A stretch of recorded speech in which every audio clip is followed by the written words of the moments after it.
Bonjour Marine Le Pen. Bonjour. Alors des faits divers, des violences qui ont choqué les Français ces derniers jours. Hier encore, ce pompier blessé par balle lors d'une intervention dans l'Essonne. Jean Castex promet la fin de l'impunité. C'est un discours bienvenu?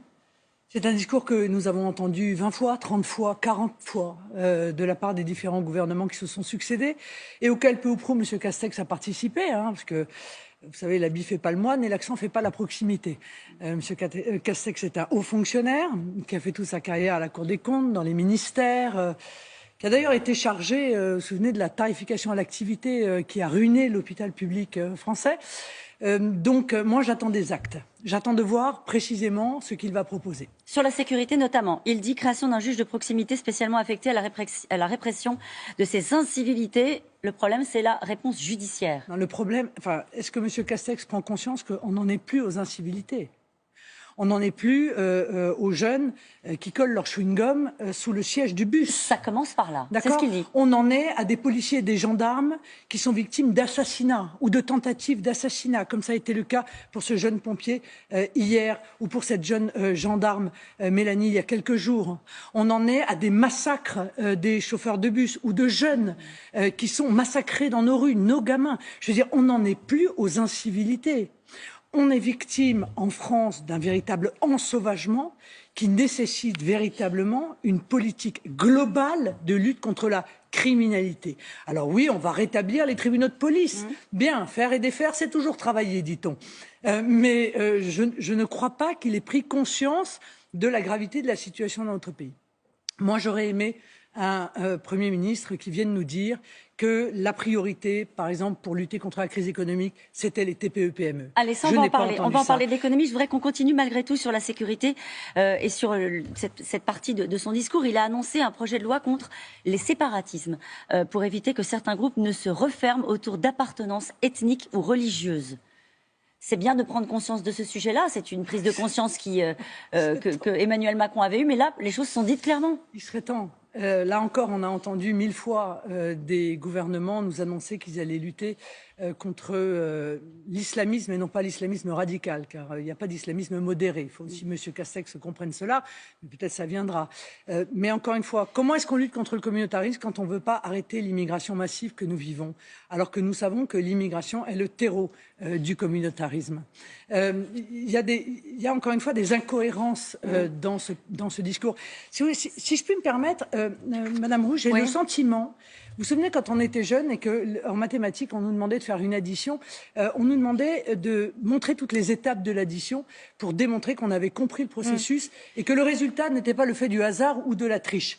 Eh bien, en l'occurrence, j'ai le sentiment que M. Castex met des mots, parce qu'ils ont compris que c'était des mots qu'attendaient les Français, la proximité, le bon sens, le refus de l'impunité, mais qu'en réalité, ils n'ont pas compris... Sur la sécurité, ce sont que des mots. Ils n'ont pas compris la cohérence d'une politique de lutte contre l'insécurité, contre le communautarisme, contre l'islamisme. Ce sont que des mots. Ce qui a été dit hier sur cette ligne de fermeté de la part de Jean Castex, ce sont que des mots. C'est ce que vous dites ce matin. Mais M. Castex aurait dû arriver en disant « Demain matin, je vais faire fermer les mosquées salafistes. Demain matin, je vais expulser les prêcheurs de haine.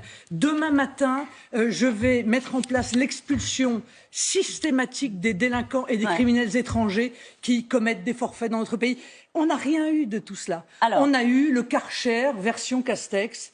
Mais encore une fois, je pense que les Français ont assez été payés de mots. On va venir au sujet économique. Vous avez parlé de cette France, de la proximité. C'est un mot qui était très présent dans le discours du Premier ministre. Mais d'abord, un mot quand même sur cet homme qui a porté plainte contre vous pour diffamation après que vous avez diffusé sa photo, le représentant comme l'un des assassins du chauffeur de bus. Vous en avez parlé de ce massacre tué à Bayonne. Juste un mot, est-ce que ce matin, vous présentez vos excuses à sa famille? Écoutez, mon community manager a commis une erreur de rapidité. Est-ce que vous présentez ça a été vos retiré excuses d'ailleurs immédiatement. Mais je tiens à dire quand même, puisqu'on en est aux accusations, que ce serait bien si la presse faisait son travail aussi et donnait le nom de ces assassins.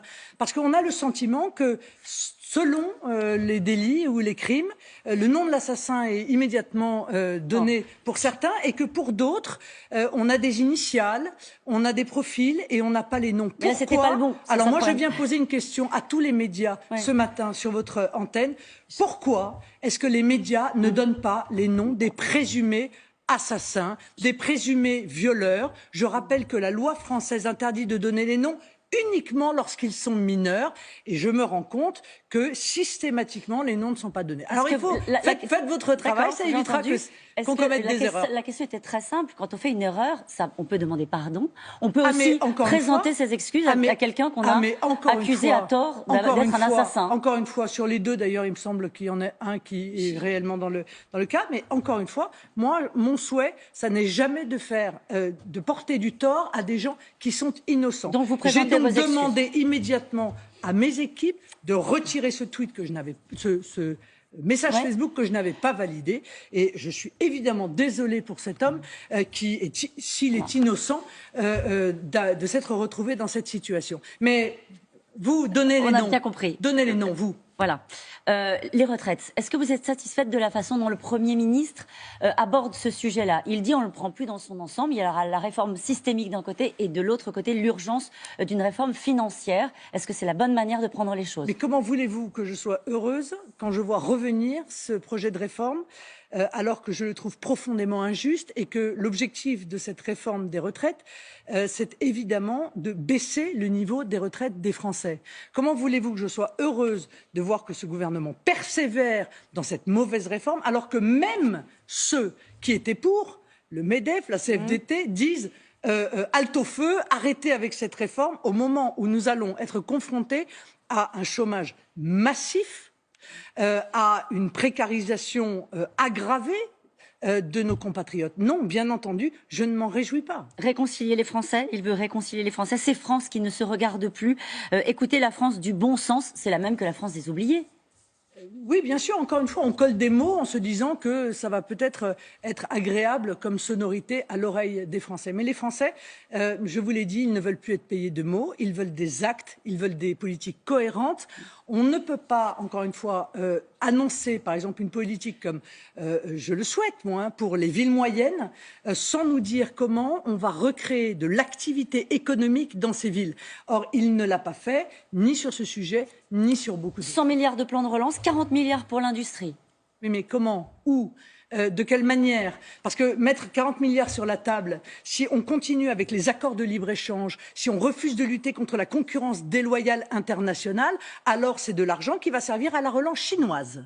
Et je n'y tiens pas du tout, parce que l'argent se fait évidemment extrêmement rare et que les Français ont de plus en plus de mal à payer des impôts qui, contrairement à ce que dit M. Castex, n'ont pas baissé. La Mayenne repasse dans le rouge. Je parle naturellement de l'épidémie de Covid. On a appris que le port du masque serait obligatoire au 1er août. L'épidémie repart un peu, ce sont les mots utilisés par le président. Est-ce qu'en cas de deuxième vague, il faudrait privilégier l'économie sur la santé, Marine Le Pen? Si nous avions mis en place le port systématique du masque et les tests systématiques dès le mois de janvier dernier, nous n'aurions pas eu ce confinement très long qui est à l'origine de la crise économique et sociale qui va venir. Voilà, ça c'est une certitude. Ils nous ont dit que ça servait à rien, après ils nous ont dit qu'on était trop stupides pour savoir les mettre, et aujourd'hui ils nous disent qu'il va devenir obligatoire, mais dans 15 jours. On ne comprend pas pourquoi dans 15 jours, mais dans 15 jours. Tout ce que nous n'avons pas fait depuis 4 mois, ce sont les Français qui le payent et qui le payent au prix fort. Encore une fois, on continue avec l'idéologie, nos frontières sont ouvertes, on accueille des gens, on ne les teste pas, à la différence de beaucoup de pays qui testent les voyageurs. Nous ne testons personne et il y a énormément de gens qui entrent dans notre pays. Et nous jouons à la roulette russe. On continue, par idéologie, à refuser les protections minimum que réclament pourtant nos compatriotes depuis des semaines et des semaines. Merci Marine Le Pen. C'est à vous Damien. Merci à toutes les deux.